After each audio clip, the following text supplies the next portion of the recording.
Case number 7 सरकार बनाम धर्मेंद्र बान कोर्ट में हाजिर हो।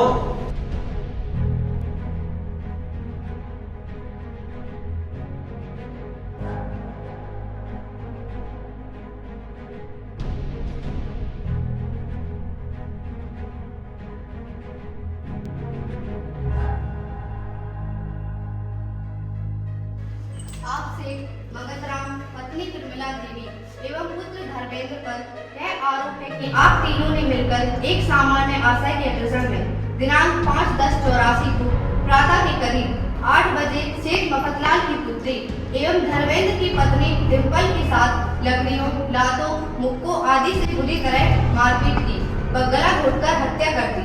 आपने हत्या का सबूत नष्ट करने के लिए डिम्पल की लाश के गले में रस्सी का फंदा डालकर उसे छत से लटका दिया। आपने यह मारपीट दहेज में टीवी नहीं मिलने के कारण की।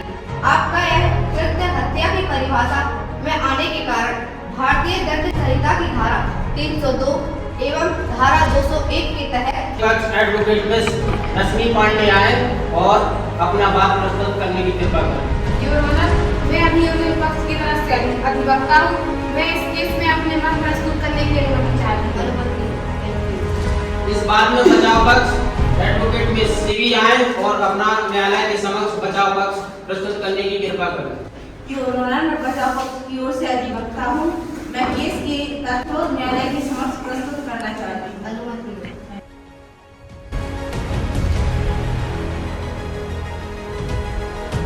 गवाह नंबर 1 कोर्ट में हाजिर हो।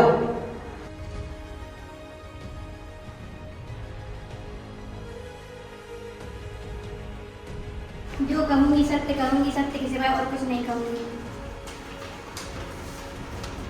क्या आप इन तीनों को जानती हैं? जी हाँ, अच्छी तरह से जानती हूँ। क्या आप शेख मफतलाल और उनकी लड़की डिम्पल को भी जानती हैं? हाँ साहब, उनको भी जानती हूँ।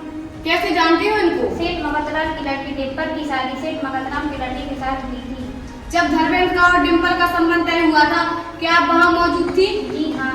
क्या बात हुई थी उस समय? सेठ मफतराम जी ने दहेज में 1 किलो सोना, 2 किलो चांदी, फ्रिज, कूलर वगैरह मांगे थे। फिर क्या मफतलाल ने यह सारा सामान दहेज में दिया था? जी हाँ, सोना, चांदी, फ्रिज, कूलर, स्कूटर वगैरह सब कुछ दिया, परंतु टीवी की व्यवस्था न हो सकने से सेठ मफतलाल जी उस समय टीवी नहीं ले सके। जब टीवी नहीं दिया तो क्या विवाह के समय सेठ मगतराम और सेठ मफतलाल में कोई बात हुई थी? हाँ साहब, सेठ मगतराम जी ने कहा था कि टीवी नहीं दोगे तो हम तुम्हारी बेटी को नहीं ले जाएंगे, और यदि ले जाना पड़ा तो वह हमारे यहाँ सुख से नहीं रह सकेगी। क्या आपकी लड़की के लिए कहा था? जी नहीं, आप भी कैसी बात करती है? सेठ मगतराम की लड़की के लिए कहा था। तो फिर ऐसा कहिए ना, सेठ मगतराम जी ने टीवी के लिए कहा तो सेठ मफतलाल जी ने क्या कहा? सेठ मफतलाल जी काफी रोए गिड़गिड़ाए और कहा कि मेरी आर्थिक दशा खराब हो गई है, मैंने अपने घर का सारा सामान जाकर सब कुछ बेच दिया है, टीवी के लिए मुझे माफ कर दीजिए। बस ये और ऑनर, मुझे और कुछ नहीं पूछना है।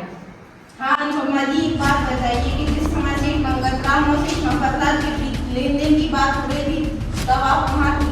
जी साहब, मैं वहाँ मौजूद थी और मुझे सेठ मगतराम जी ने कहा था कि मुनीम जी दहेज की ये सारी चीजें चोपड़ी में कहीं लिख लेना। मैंने ये चोपड़ी में सारी चीजें लिख रखी है, ये रही चोपड़ी।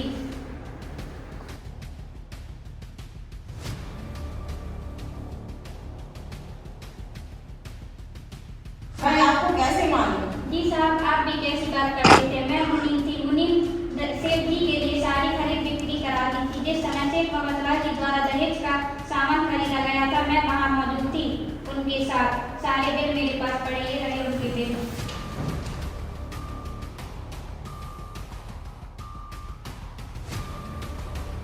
बस ये ऑनर, मुझे अभी से कुछ नहीं पूछना। अच्छा ठीक है, आप जाइए।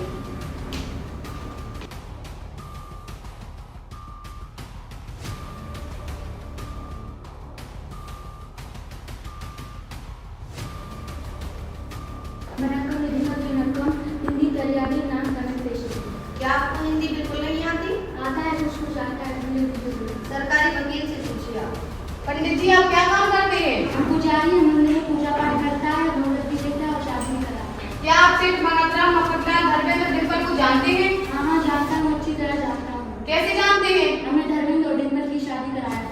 क्या उस समय सेठ मगतराम और मफतलाल में कोई बात हुई थी? हाँ हुई थी। जब 3 फेरा पूरा हुआ तो सेठ मफतलाल बोला कि हम वो टीवी चाहिए, अगर नहीं देगा तो हम आपकी लड़की को तंग करेगा। क्या क्या आपकी लड़की को?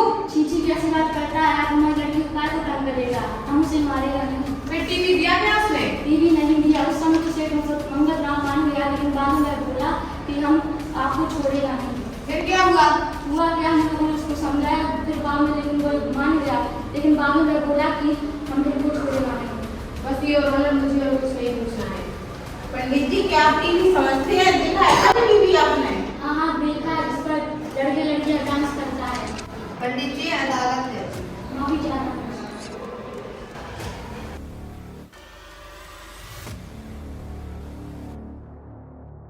डॉक्टर नैन्सी, आप दिनांक 5/10/84 को कहाँ और किस पद पर कार्यरत थीं?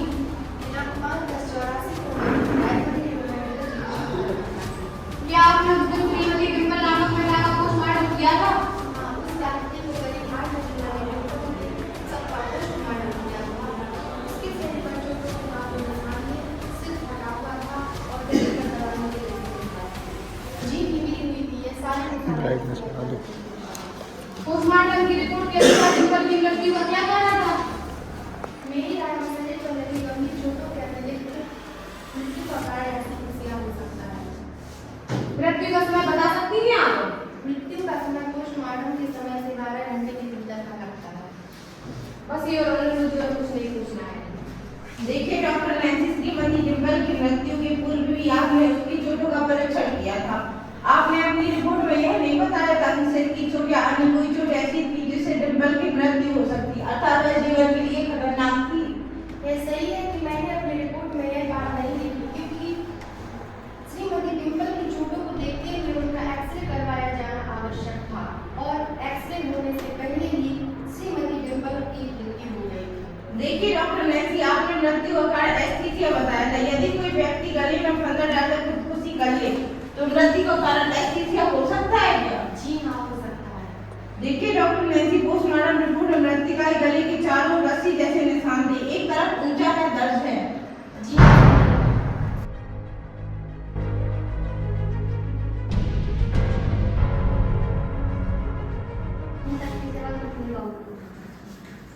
देखिए सिफा खान, आप क्या काम करती हैं? आपको उससे क्या मतलब भाई साहब, मैं कुछ भी काम करती हूँ। सिफावानों, आपको श्रीमती डिम्पल की मृत्यु के बारे में यदि कोई जानकारी हो तो न्यायालय को बताएं। आप बड़ी शांति और धैर्य से वकील साहब के प्रश्नों के उत्तर दें। हाँ तो आप बताइए कि आप क्या काम करती हैं? मैं उनके घर पिछले 10 साल से दाई और नौकरानी के रूप में काम करती आई हूँ। क्या आपने कभी सेठ मंगतराम किया उनके पुत्र बधू डिम्पल को देखा है? कहाँ साथ देखा, क्यों लाई है? मैं तो उसकी शादी करवा कर लाई थी, गाने वाले बजे हुए थे, सारा सामान दिया था। सेठ मंगतराम, उसकी पत्नी व लड़के द्वारा डिम्पल को इतनी बुरी तरह मारा पीटा गया कि वह मर गई। उस समय आप कहाँ थी? उस समय मैं उनके पास बैठ के खाना खा रही थी। तो फिर आपने डिम्पल को बचाया क्यों नहीं? जी साहब, मैं नौकरानी हूँ, मैं क्या करती? मैंने सीधी और सीधानी जी कुंवर को हाथ पैर में गिरे भगवान के नाम पर डिम्पल वाजी के साथ मारपीट करने की ये प्रार्थना भी की, परंतु वह मानता नहीं। और वकील साहब, मुझे मेरी औकात में रहने को कहा गया, नहीं तो मुझे नौकरानी की जगह से निकाला दिया जाएगा। तो आप उस पर चिल्ला तो सकती थी। जी मैं चिल्लाती तो वह कौन सुनता? जंगल में मोर तो बहुत